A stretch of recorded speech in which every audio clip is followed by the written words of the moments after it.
Mr. Hiddle, will you please call the roll? Mr. Luby. Here. Mr. Height. Here. Mr. Gregerson. Here. Mr. Patrizio. Here. Mrs. Webster. Here. Will you please rise and join me in the Pledge of Allegiance?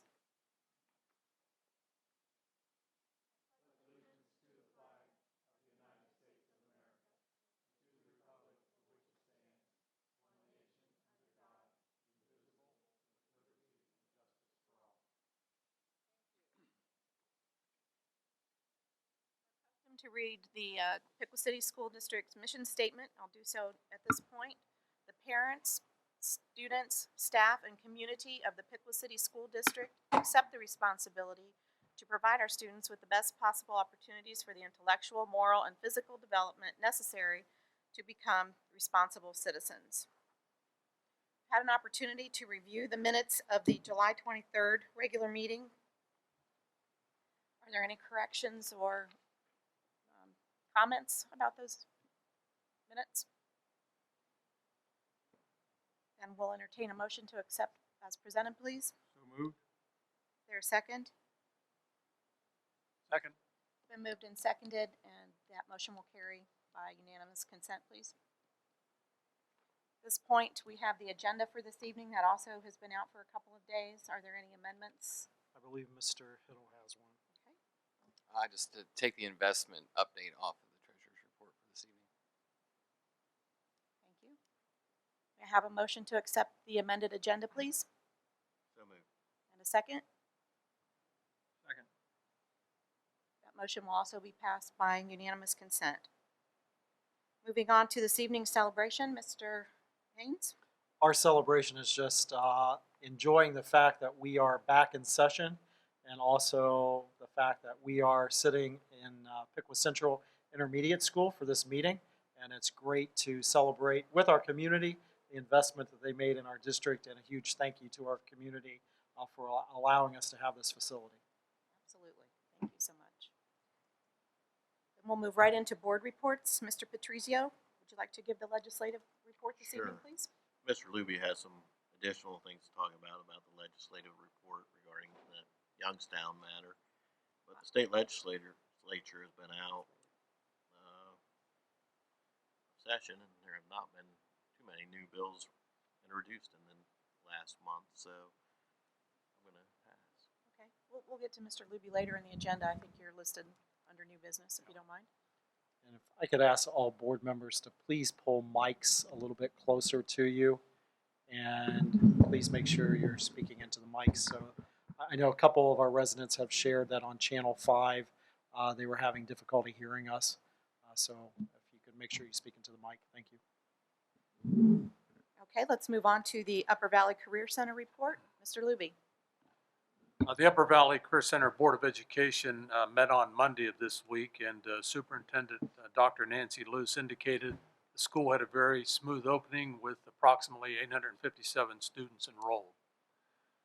The most recent report card for the Ohio Career Center Tech Schools showed that the Upper Valley Career Center earned all A's, so everyone was pleased with that particular report card.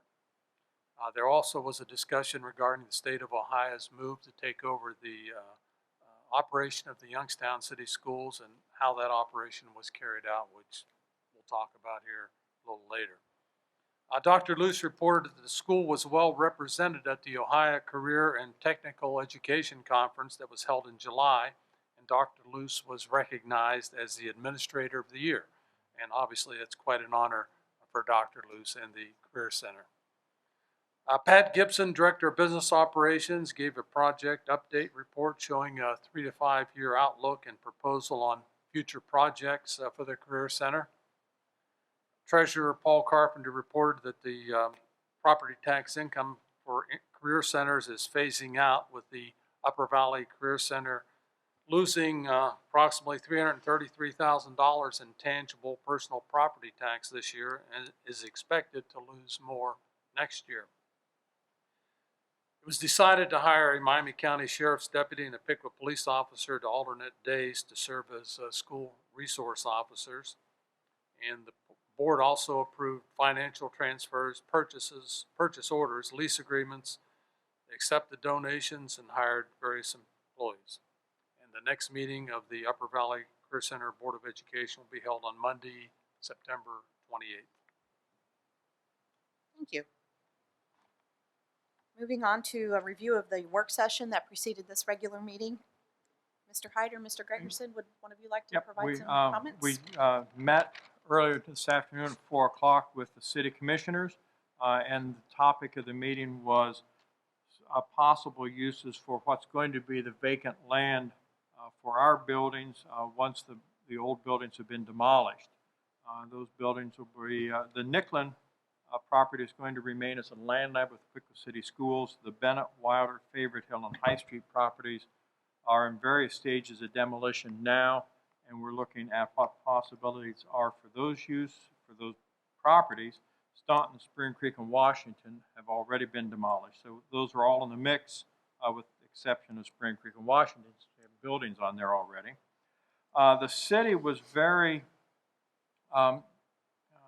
positive in the fact that they are wanting to be a constructive partner in assisting us in any way that they can for the potential use of the land. A lot of ideas were talked about, including residential and recreational use of the properties. One of the things that was very clearly stated this afternoon was that there was no desire to see any low-income housing placed on any of the properties. So, this was the things we were looking at. One of the things we talked about was the fact that if it is turned into housing, that whatever housing is put on the properties, we'd like to see maintain the character of the individual neighborhoods so that they fit in very nicely. And again, the city has offered to assist in a study to gauge the housing market, which is going to be important for development, and discuss possible developers or possible uses for the land. We've also talked about the possibility of, or the high possibility of having individual meetings in the neighborhoods to see what the area residents would like to see done with the properties as well, since they're right there, and they may have some ideas that we haven't talked about. So that was the gist of it tonight. It was the first meeting of what's probably going to be a series of meetings looking at the uses of those properties. Thank you. Fellow board members, anything else to add? Mr. Haynes? Okay. Moving on to hearing of the public regarding agenda items, I have no requests to hear from the public this evening, so we'll move on to the treasurer's report. Mr. Hiddle? Good evening. Two things to discuss this month. The budgeting update, just to let everybody know, the next September meeting we will have our final annual appropriations completed. And the reason why I bring this up this month is because it's taken almost 2 months to be able to get everything broken out into all the new buildings. All the codes had to change. New operational units had to be assigned with the new IRN numbers. And so all that work is getting completed. We're putting in the final numbers. And so everything will be ready for next month to roll out our final appropriations. But it's just been a longer process than expected. But with all the changes and not being able to get started until after last fiscal year was closed, it delayed the process a little bit. So we're almost complete with that project. The other part I want to talk about was the software update. We had got some new software that we've been using to scan records into, and we've been using that. What's happening now is instead of invoices getting stacked up, we're actually scanning them as they come in. They can't get lost that way, and then we're getting them approved, and then we're attaching those to the purchase orders, and we're able to now create like this electronic packet, and then when we cut the checks, that check actually goes with that packet. So when the auditors come in and they say, I need to see check number 4578, they can actually have access to that system as a read-only, type in that 4578 number, and it will pull up the whole packet and all the information that goes with it, including the paperwork, original paperwork that came over with the purchase order and the requisition, those kinds of things. So it's actually going to be pretty cool, and it should start to save us some space and shredding expenses and all that kind of stuff as we move forward. So it's pretty cool, and the fact that we don't lose checks anymore is very exciting, because once in a while it's just, for some reason, it's the check that they want is the check that you don't know what ended up happening, and you have to search for a day or two to find it. So this has been working out really great, and It's actually less expensive than the software we were using previously to be doing our document retention. So it ended up saving us money, but providing us with better options. So those are things that are going on in my office. And we also, just say that Michelle Bell, our new payroll person, is responsible for the payroll that's coming out on September 5th. And everything so far has been going well, and everyone's doing a good job in the office, and things are going well. Moving on to the financial reports, does anybody have any questions about the information that I provided for our standard reports? The only other thing I had for this month was the every year we approve the rate for out of state tuition. So it's $550.27 per month this year. Are there any questions? You might explain how that figure's arrived at. There is. Just in case you asked the question, and I It's actually have attached. the paper. I just got to get it out of my stack. I'm thinking about for our viewers, so. Yep. The state of Ohio actually sends out a letter to us, and they basically tell us, looking at our previous expenses, what does it end up costing? And the per pupil state education aid for our district, so that's what state paid per pupil, was $4,301.61. They've adjusted that through the calculator for what they're going to do this year using the ADM and predicting our future expenses, and they say that our per pupil state aid is going to be $4,952.41. You divide that out over 9 months worth of school time, and that comes up with our monthly tuition rate of $550.27. Thank you. Yep. If there aren't any further questions or comments regarding the treasurer's agenda, I'll entertain a motion to approve it, please. So moved. Is there a second? Second. It's been moved and seconded. Mr. Hiddle, will you please call the roll? Mr. Height, Aye. Mr. Gregerson, Aye. Mr. Luby, Aye. Mr. Patrizio, Aye. Mrs. Webster. Aye. Moving on to the superintendent's report, Mr. Haynes. We finished our 4th day of school today, and officially we have 3,597 students on board as of today. That's 3,597 students. And on the board docs, just this afternoon, I attached the newest enrollment chart that you'll see. Our kindergarten class, we have welcomed 282 students into kindergarten, pretty evenly split. Washington has 143 students, and Spring Creek has 139. And then classes range anywhere from the 282. Our lowest classes are currently sitting at the high school. The 9th grade class is 255 students. The 10th grade class is 253 students. But again, if you look at the primary classes, you're looking at 280s, 270s, 290 at 5th grade, 293 students at 5th grade. I know there have been some things out there about overcrowding. Our new buildings were built for 25 students per classroom. And looking at the enrollment charts today, and Mr. Larson and the building principals and I have been watching very carefully on that. We have no classes that are over 25 when you look at the new buildings. And so we are okay with the new buildings, and things have fit well. We did deny some open enrollment requests just because we wanted to keep some available and also to make sure that we had classes distributed equally. So we continue to watch that enrollment. Usually enrollment continues to fluctuate with additions through the next couple of weeks. Once we get past Labor Day, usually we are pretty stable with our enrollment then. Also, a huge thank you to our staff. We had a very motivational professional development speaker that was here, Michael Ham, along with our county superintendent, Tom Dunn, who presented a great opening for our staff, and it was here at Piqua Central Intermediate School, and that was great to be able to participate in. Staff also spent some time looking at the evaluation system that we use from the state. They also spent another day with some of the operational components with Alice training, which is our readiness lockdown program that we are now on our 3rd year with the Piqua Police Department in that training, and I appreciate our police chief, Jameson, coming and spending the entire day with our staff and rotating them in and out.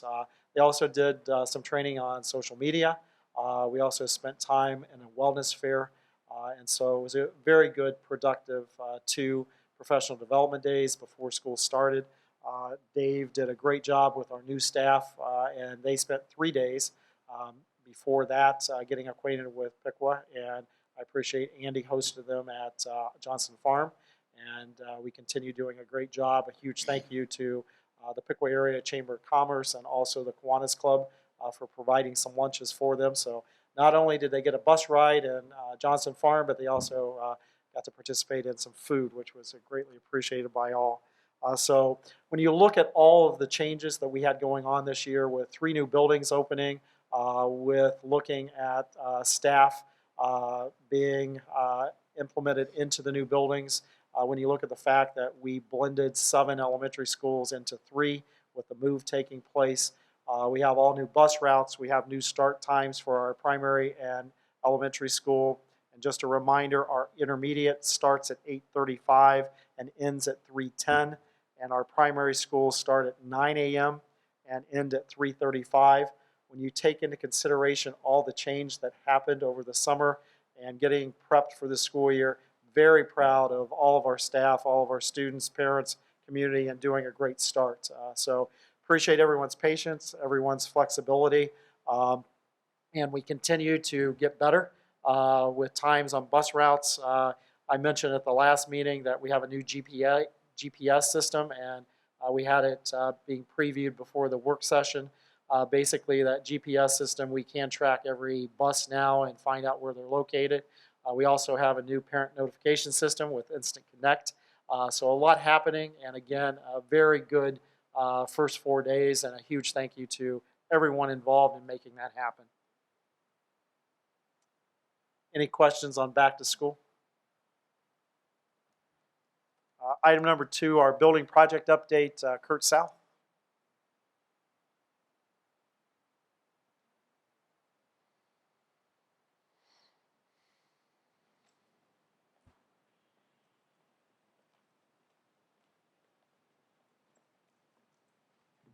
Hello again. Just to give you an update on the building project, we continue to track on schedule and on budget, and we confirmed that today with our monthly core team meeting with our OSFC representative and our construction manager and our architect and engineer firm, and we are getting close to being finished, but we're still tracking on time and on budget. Just a few things to be done yet at Spring Creek. There's still some site work going on. We put in the turn lane, and grass seed has been planted, and they're currently out there working, getting ready to do some more grass seed towards the west side of the driveway. But things are continuing on and scheduled to be finished up here in the very near future. Intermediate, we still have some site work to do also. Landscaping is nearly done.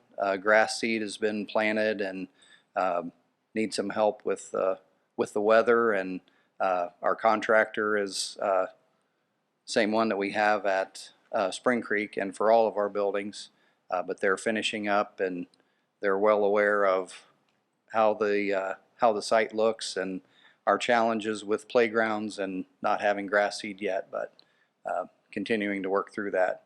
In Washington, we're in the warranty phase.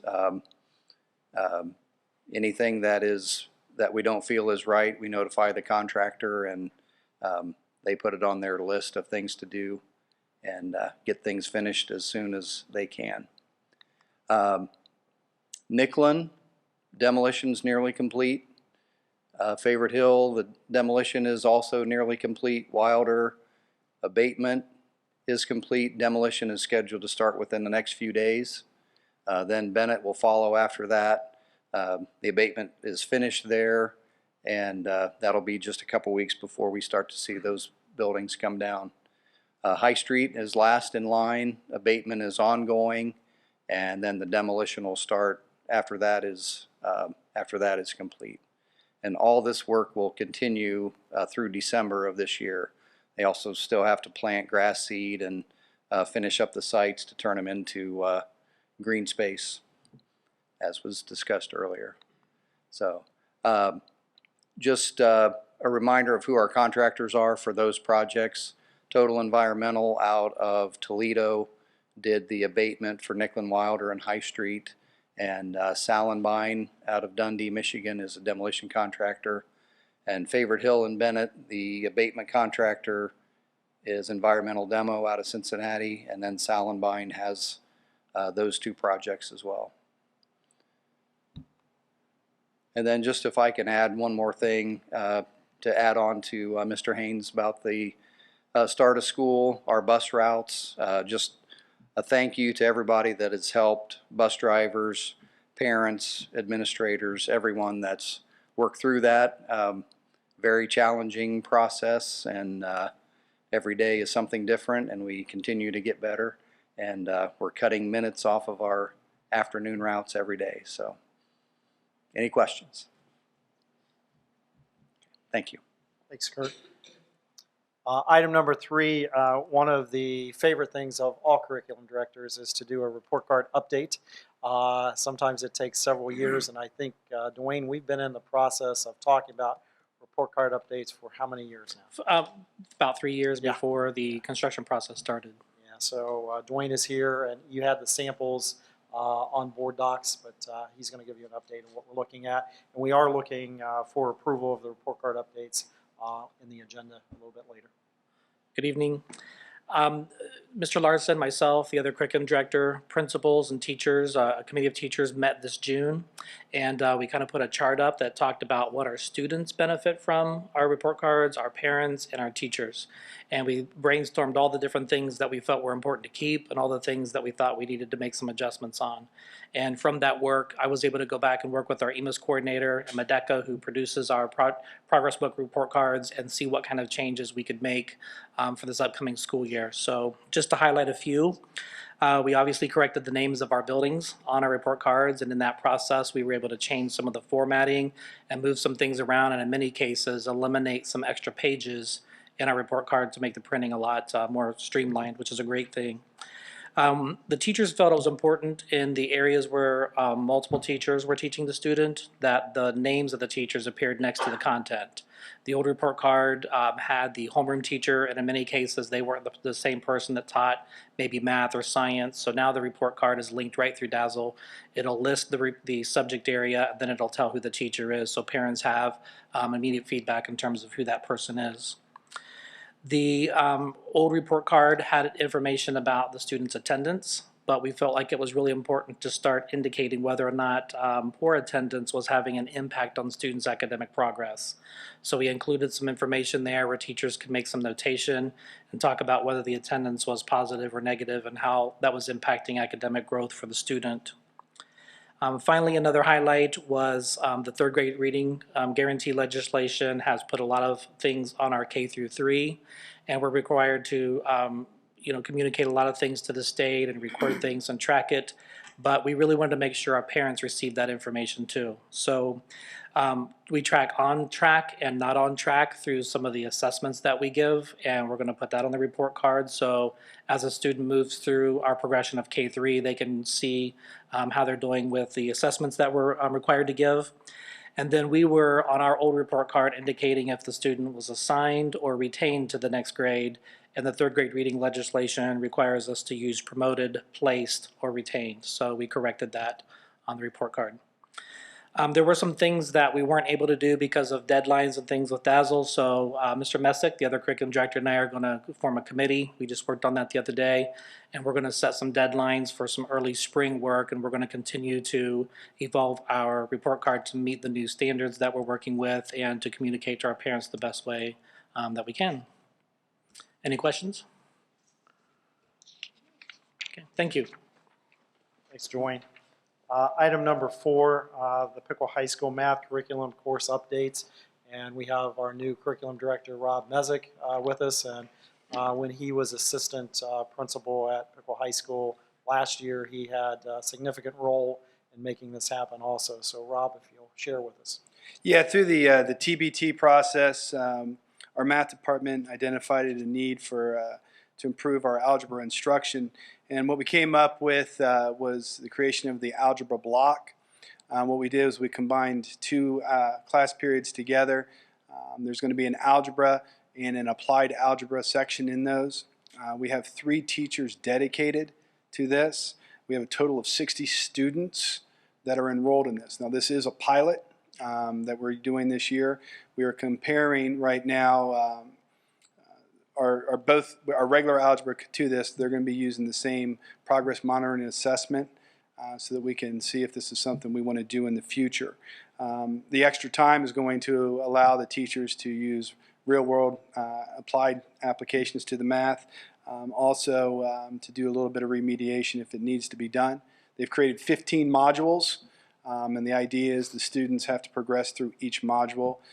As the year progresses, there's going to be a lot more differentiation throughout the class. We'll have some kids that will be on Module 6 while others are on Module 3. And it's pretty impressive. Just in the first week, they've created their own little math blog, and they're giving us the daily updates. And we got some pretty quality teachers doing that. Our second change was we are adding an intervention class. And this is for students that have previously or last year had failed one of the math classes that they need for graduation. Past practice, we were putting them into computer-based classes, and obviously we feel like we weren't getting what we needed out of it. So students that, let's say for example, failed geometry last year were re-enrolled into geometry, but they were also given a geometry intervention class. And they will basically what happens is they're getting another section of geometry, a little bit more intensified instruction with that teacher. They will also be receiving 2 math credits for that, and the algebra block also gets 2 credits. If they follow this model, our kids will be able to, they could possibly get to Algebra 2 as a junior and be able to take some of our higher calculus maths. These kids would not have had this opportunity if we have not done this before. So that's kind of where we're at with that. Any questions? Can I add Yes. something, Rob? One of the things that I think is exciting about this program, a lot of times at the secondary level, focus ends up being on what we need to do to get kids to graduate. And that becomes kind of the goal and the primary focus for the decisions. And it's really, I think, neat to see the district take and say we still have a responsibility to provide that remediation, that it's not just that they get a diploma, but it's that they do develop those skills. And there are correlations between students' ability to be proficient in algebra and their success post-high school, whether that's in the workforce or in the post-secondary academic world. So I think this is a really important focus for the district to say we're not just looking at getting kids through in order to get a diploma to get enough credit so they can graduate, but we're actually focusing on remediating and addressing those concerns so that they leave with the skills they need to be successful when they do graduate from Pickle High School. Kudos to you guys for the work on that. Rob, with the algebra block, Mm-hmm. are the kids in that the entire year then? Is that how Yes, we've actually made it so that if they get through the 15 modules, we've had this conversation that if we feel if there's enough time, we could. I talked to Beth Rosenkrantz. We might put those kids on a computer-based program where they might be able to pick up another elective if we feel there's enough time to do it, because there would be a 2-hour period. But to be honest with you, we have a lot of work to do in math, and so it would probably be a good idea just to keep them in there and keep pressing. Is that a teacher-driven class, or is it a teacher-driven class, the algebra block? Yes, it's all teacher created. They actually had 3 work sessions over the summer that Tony provided for them, and they got together, got all this stuff together. It's like I said, it's pretty impressive what they've done. I like the idea. I think that you should expand it to include an ACT prep type class where you have a semester where you do algebra 2 block, calculus block. Well, that could be. I know that through the Odyssey Way program, there's an ACT prep, and that's one of the avenues that we would probably take if they finish their 15 modules. I mean, available to all. I mean, I'm assuming the algebra block isn't for every student, but for students who've already had algebra and things Right. of that nature, gives them a chance to review it before they take the test. Yeah, that's a possibility. Anything else? All right, thank you. Thanks, Rob. Dwayne is back up with summer school review. I'm going to report on elementary first, and then I'll do secondary since they're two different programs.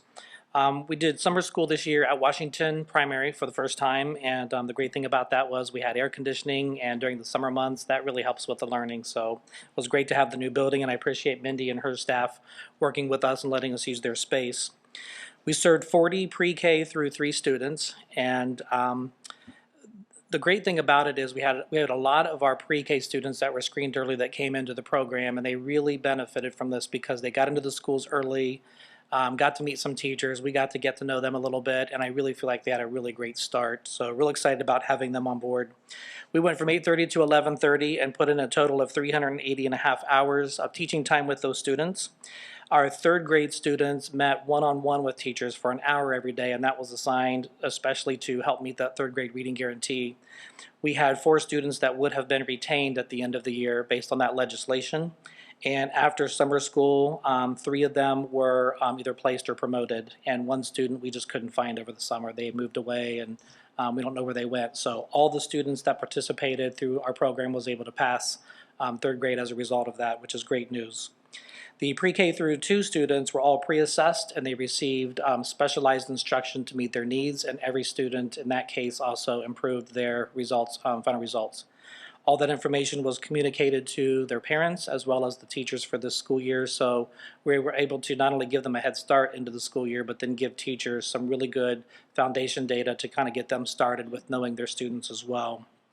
Love to give numbers to Jeremy all the time, and the exciting thing is all of that work cost $4.70 an hour per student, which is a really good cost for us to provide. When you think of hiring a tutor, it's between $20 to $30 an hour. So really feel great. We had great teachers and a really successful program at the elementary ages.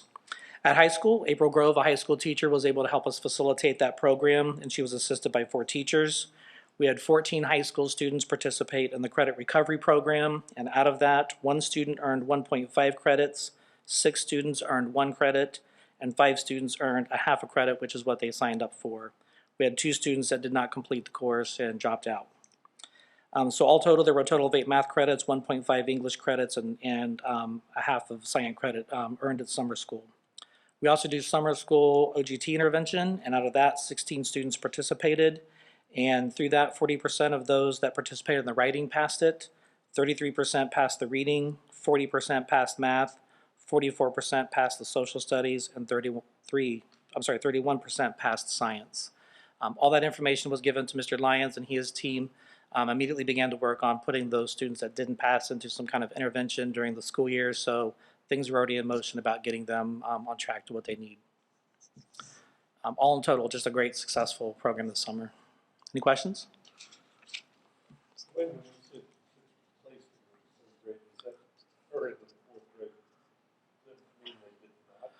Good question. The state requires a student to pass the state test in order to be promoted. So we had 1 student that passed the state test in the summer, and he was officially promoted. But they do have an alternate assessment, and we use what's called NWEA, or Northwest Evaluation Association. And if they pass that, they can be placed. So we had 2 students that were placed based on that, and 1 of those students missed passing the OEA by 1 point. Yeah, so they were that close. Explain the passing percentages for the high school students. How did that compare to prior years, and how did it compare to what was expected? How did that, you talked about different? Sure. In terms of the OGT part, typically we're 50% or less during that time. It's a short period of time we have to do the intervention with them. So it's pretty much on target with what we've had in the past when we look at those passage rates. We had less students this year that participated than in the past as well. And I think it should be noted that as the OGT is phased out, Correct. that won't be necessary unless it's replaced with some sort of end of course exam requirement. But yeah, our students who are seniors, juniors, the last group that took the OGT, so that'll be phased out in the next 2 years. Yep. Thank you. Thanks, Dwayne. The only other thing, again, a huge appreciation to everyone for helping us to get the school year off to a great start. I think if you go around the district and walk through buildings, basically you'll see that there's a great energy out there, and also a lot of good things happening in classrooms already. A reminder on social media, especially on Twitter, if you follow hashtag #WeArePiqua, you'll see a lot of different postings out there that our teachers are posting of the great things that are happening in the classroom. So very good energy happening at the beginning of the year, which is greatly appreciated and very exciting. Under Superintendent's agenda, item number 1, recommend board approval of Bricker and Eckler LLP as board legal counsel. We have already approved them as construction legal counsel, but as you saw in my notes, one of our legal counsels, Janet Cooper, who has a firm here in Dayton. Basically, her firm is being merged with Bricker and Eckler, and her firm will become the Bricker and Eckler Dayton office. And so we're excited for her. She did stop in and have a good discussion. They appreciate Piqua City Schools, and we look forward to continuing using her as needed. Item number 2, recommend board approval of the attached resolution prohibiting drones on Piqua City School District property. This resolution is something that came through Neola, which advises us on board policy. They have been working with the Ohio High School Athletic Association. There are 3 points to this resolution. One is basically the operation of unmanned aerial vehicles, also called UAVs, commonly known as drones, is prohibited on Piqua City School District premises during district-sponsored contests, including scrimmages, previews, practices, and activities under the auspices of the Ohio High School Athletic Association. Item number 2 of the resolution, district officials may deny admission or entry to anyone attempting to use a UAV until the event has been completed. And item number 3, any exceptions to this regulation must be approved in advance by the superintendent. And this is coming from Ohio High School Athletic Association because other districts throughout Ohio have had some problems with drones being utilized during their practices by other folks, also by parents and other observers in some of the arenas. And so I wanted to get this on the board agenda and basically ask you to waive the 3 read policy from the standpoint that as we move into potentially looking at hosting state playoff games, I want to make sure that this is on the books so that when we host our first football game, it will be on the books also. I do appreciate clause number 3 because we have had a drone used in our district. Peterson Construction has used the drone, and I will say I played with it a little bit. It is a wonderful device for them because it is saving money, because instead of sending an airplane up to take pictures of all of our new buildings, they send a drone up, and it is manned right there, and they've been able to do some great work aerial-wise. And so we do have the clause that if we need to allow things, we can. But this pulls us in line with what Ohio High School Athletic Association is recommending. And also, there's a liability side that if something happened to a drone during a football game and it came down, the potential liability also with our spectators or our players. And so it's a good policy, and again, asking you to waive the 3 read rule to put this into place. Any questions on that one? How do we deal with violators? Violators basically Chip Hare and all the staff that will be on presence at the games will take care of any violators. They're removed from the premises, and that's what this policy gives us the capability of doing. Well, what is the distance somebody could operate a drone from?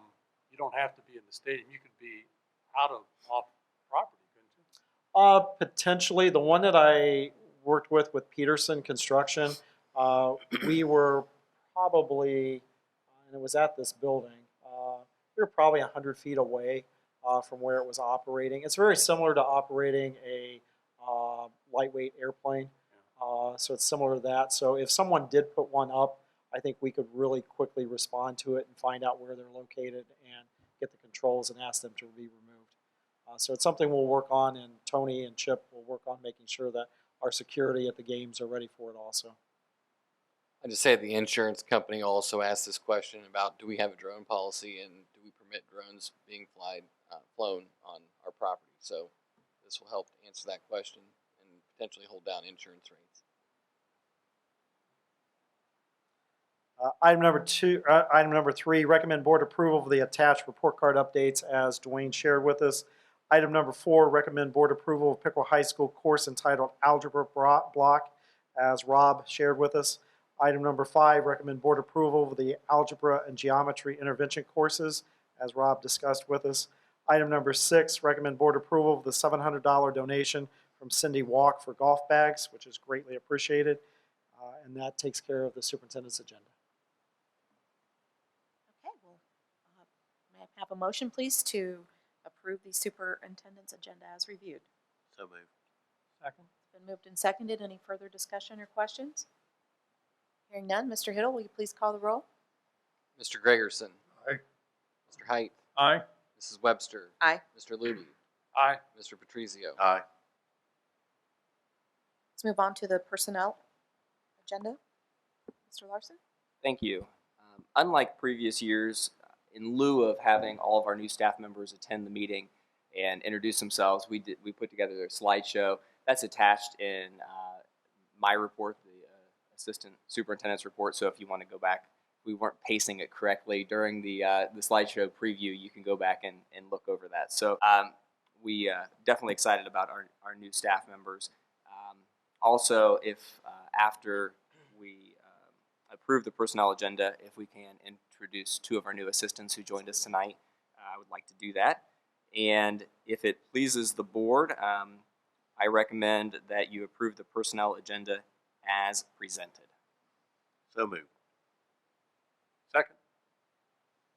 Moved and seconded.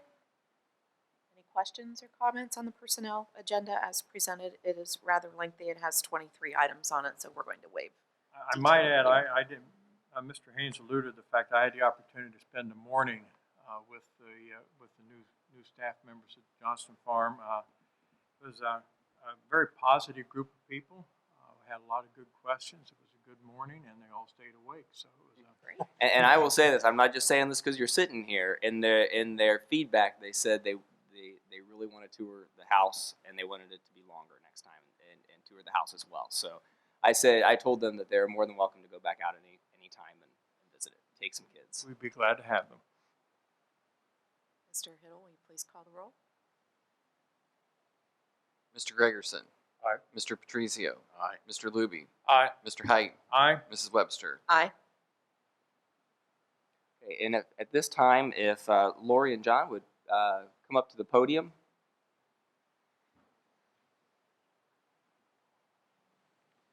And since we have a smaller group, if you want to just take a moment and introduce yourself and state what position you have with the district. Okay. Hi, I'm Lori Sexton, and I'm the new high school assistant principal. I'm the new Mr. Messick. A little different, but I am him. I just want to say that I want to thank you for this opportunity. I absolutely love working at Pickwa High School. I came from Newton. I don't know if any of you are familiar with Newton, but we have about 45 kids in a grade at Newton, and it was a lot of monotony. And here it's something new every day, and I love it. So, thank you. Hi, I'm John Schofs. I'm the assistant principal at Spring Creek, and it's been exciting with the changes that we've had and working through everything, and just really excited about the opportunity. And again, thank you for that. Shannon Pence is our other assistant. She had an appointment that she couldn't miss this evening, so she asked if she could attend next month, and I said she's more than welcome to. We have no old business to come before the board this evening, so we'll move on to new business. Item number 1 on new business. Our project, we just talked about opening up our 3 new buildings with Ohio School Facilities Commission. Our project is known as a segmented project. So it's a classroom facilities assistant program and a segmented. Segmented simply means that we did not do our entire district. We did pre-K through 6. And because we have not completed the entire process at this point, every year we're contacted about, are we interested in going into a planning stage? I put this on the agenda just to keep awareness that we are still on a list with Ohio School Facilities Commission. And when you look on the list, we are listed as priority number 23 with the segmented projects. The other reason I mention this is because, and Lori and I both talked about the fact that we've been doing enough construction for a while, so I don't think we're interested in entering into a planning stage, but we need to keep it on the agenda from the standpoint of when we start talking about a renovation of Piqua High School. And we did the HVAC system 3 years ago. We did that project under all the regulations we need to, so it could qualify for potential funding. So as we down the road, and be it next year, 5 years from now, 10 years from now, whenever, we need to keep in mind that there are potential monies available to help in a renovation project. So there are some things that we have talked about potentially with Piqua High School. And so again, I'm putting it there and asking for some direction of the board. You saw the one sheet. I need to respond back to either yes, we are interested in entering into a planning process for the rest of our district, or no, we're not interested. And before I just checked it and sent it in, I wanted to give you the opportunity to make sure that we're filling it out the way that the board desires to fill it out. And also, like I said, keep it on the burner to understand that there are some monies out there that still are available for Piqua City Schools if we entered into a planning for doing some sort of renovation. So questions on that? Something we have been saying no for the last 4 years since we entered into this project. But again, before I check that, I want to make sure that's still a response. So if you could provide some direction on which box you want me to check, I would appreciate that. I think you know which box. I thought so. So if we could have a resolution now from the floor, I'd appreciate that. Do we drop if we don't do this, or? We are do not drop, no. Basically, what could happen, though, if we say no, if there is a district lower than us that says, yes, they're interested in going to the planning stage, then that moves them ahead of us, is what it amounts to. But the money, as long as OSFCC has it available to them, we stay at this spot. How much percentage would they fund of renovation? It was very similar to what we currently receive with 5347. Jeremy, did it improve 1%? Did you take a look at that? I didn't. Okay. It's still in the same ballpark. We didn't You have to change. renovate the entire building, or is it a? You have to renovate the entire building, and you're talking basically a gut is what they look at us doing. Yeah. So, and they would take into consideration that we've already replaced HVAC, that we've already replaced some flooring, and we've already replaced some ceiling. And so that would be taken into consideration when we do it. And that's what you do in the planning stage. You look at what needs to be done, how much it's going to cost, and go from there. Rick, how frequently do they come back and ask you with that paperwork if you're interested? Every year. It's every year, okay. Yes. So we could refuse for so many years and decide down the line if Correct. the money's still available to say, yes, we would accept. That is correct. How many do they take off of that segmented list each year, approximately? Like, we're down to the mid-20s. There are 3 different lists. I didn't quite and understand so basically, they take the accumulated projects from the list and utilize the money available in their budget from the state for the numbers. So it depends on how many from the other types of projects that come in here, and also from the career centers that come into it. So it varies from year to year how many Yes. projects they fund based on the budgeted amount and the cost of each project. So realistically, we're looking at probably 5, 6, 7, 10 or more years down the road before we even come up. We are up currently. Oh, geez. If we wanted to enter the planning stage. Right. And this is the planning stage. If you remember when we went into our current project, we were in the planning stage. Once you enter the planning stage and you have everything set, then they give you an invitation of entering into the construction phase then. And before you enter into construction, you have to pass, The levy. or you have to come up with the funding. So. You know, right now, it's a wonderful opportunity, but I think it's a wonderful opportunity for somebody else. Is that a motion? Comment. Would you like for it? Sure. Can you I bring- move that we not pursue the OFCC request for PICWA to be involved. The segmented project. Is there a second? Second. Moved and seconded. Any further questions or discussion? Hearing none, Mr. Hiddle, will you please call the roll? Mr. Height. Aye. Mr. Luby. Aye. Mr. Patrizio. Aye. Mr. Gregerson. Aye. Mrs. Webster. Aye. On behalf of your staff, I appreciate you giving us that direction is what I will share. So, thank you. Thank you. Item number 2. Item number 2 is something that we have been talking about for a few years. Our high school track needs to be either A, renovated, or B, replaced. Most likely, we're looking at a replacement based upon the information that we've received so far. Again, looking for some direction on, do you want us to, in order to look at a new track, not for the 15-16 school year, but for the 16-17 school year, basically we need to start doing the groundwork in prepping for such a project, with the whole idea of having something before the board in the November, December timeframe, so that we could get RFPs out, requests for proposals, and we actually could start a track project immediately after the track season in 2016. That way we could get it in between track season and before football starts up, would be the goal. Again, we have, Tony, we did not host any home track meets for varsity, correct? We did one junior high last year, 0 for varsity, simply because of the fact of where we're at with the shape of the track.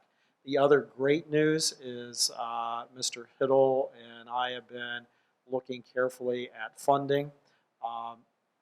Our agreement with Upper Valley Medical Center for sports medicine and marketing provides an income, and after that payment in this February timeframe of 16, we should have enough funding in order to do a track replacement. And so we have been saving funds in that account purposefully for replacing the track. And so what we're looking for is just, and I don't need a resolution, just direction from the board saying, yes, it's something you want us to go into the planning stages for looking at a new track. So any comments on that? Having been an old track coach on a cinder track, yeah, replacement would be the way to go. Yeah, agree. We've been discussing this for a number of years. Yeah. I think even the possibility of resurfacing came up, and we decided to waive that expenditure and bite the bullet until we had the money to replace. So I don't, if there's opposition to that No. direction. We patched 3 years ago, and yeah, the patching came up, and so it's time to replace. So we'll continue looking. Actually, we'll start the work of looking at a track replacement then. So I appreciate that direction. Well, we're not going into a building project, so you can do track. We can do this. That'll be a cakewalk, won't it? Yeah. And Mr. Luby, would you like to discuss the Youngstown City Schools and state recovery plan that's going on up north, please, this evening? Yes. Thank you. At the August meeting of the Southwest Ohio School Boards Association, the topic of Youngstown came up, and we were appraised of the situation there. And essentially what's happened, and again, I'm not, well, let me present and I'll share that with you. an academic distress commission was appointed, and a CEO was appointed to run the district. And this was all done essentially without much input from Youngstown people. The state did this. There was a detachment on House Bill 70, an amendment that would allow the state to do this. It was kind of one of those things I called under the cover of darkness. It was at the last minute. And that's the way government works. They attach things they want to pass to a bigger bill, and then they know they're going to get the support for it. And essentially, that's what happened with House Bill 70. And again, I'm not sure the condition of the Youngstown schools. I'm going to go out on a limb and guess and say academically they don't do very well. And that's Youngstown is part of the Rust Belt up in northeastern Ohio, where a lot of industry, steel mills have shut down. There's been a flight out of the city. People moved to the suburbs. And as a result, the school system has suffered a great deal. The thing that is bringing this to everyone's attention is not the fact that the state did this, but the way they did it. Again, not much input, just this is what we're going to do. We have it passed by the legislature, and took it over, or will take it over, and run the district that way. Essentially, what's happened since then, though, the state is facing a lawsuit filed by the Youngstown Board of Education. They feel that it wasn't handled very properly, and essentially it wasn't. At the Southwest School Board meeting, they have essentially set up a resolution that they ask us to share with our boards of education to see if they would support sending this resolution to the governor, State Board of Education, legislators, to let them know and advise them of our displeasure with the way this was handled. So that's why I'm bringing that here this evening, to share and get your feeling. Again, I'm not upset with the fact they did this. I'm bothered by the way how they handled it. There's always a right way and a wrong way to do something. I think this is the wrong way. And so I open that up, and anybody have any feelings or comments about it? We had this discussion Monday night at the Career Center Board of Education meeting, and the feeling of our members was very similar, that if this happened in Youngstown, and the CEOs, and could be somebody from not in the Youngstown area at all and have no idea about the Youngstown situation, but if that could happen there and nobody pushes back, it could happen any place in Ohio. We could all lose our schools and be run by Columbus, and we know what happens when Columbus meddles with schools. And so our board at the Career Center unanimously approved this and has sent it on to the governor already. And on a side note, if the governor is running for president, this may not look so well on his resume. Well, the bottom line is you're having somebody run your school system that has nothing to do with your community. Now, you imagine that. The people pay taxes in Piqua. It's not going to happen in Piqua. Well, I believe it's not going to happen, but wherever it happens, Youngstown, Steubenville, Cleveland, if you have somebody else running your district, the people lose control. I mean, they're paying taxes. They want input to what's going on, and all of a sudden, you have a board and a CEO making decisions. They don't even have to have educational experience. Be close. The superintendent doesn't have to be an educator necessarily. Is it your understanding that the way this happened, there was very little input from the community, and it happened in a very short period of time, and that's where the problem is? It's not that they were on academic watch and needed outside assistance. It's the manner that it is being thrust on them. The way, okay. That's right. it. It's the not procedure, that it could, the procedure. The procedure. Yeah. It was interesting when you heard them talk about this, because it's normal government things. They sit on it, they debate it, they pass it through committees. It flew through everything.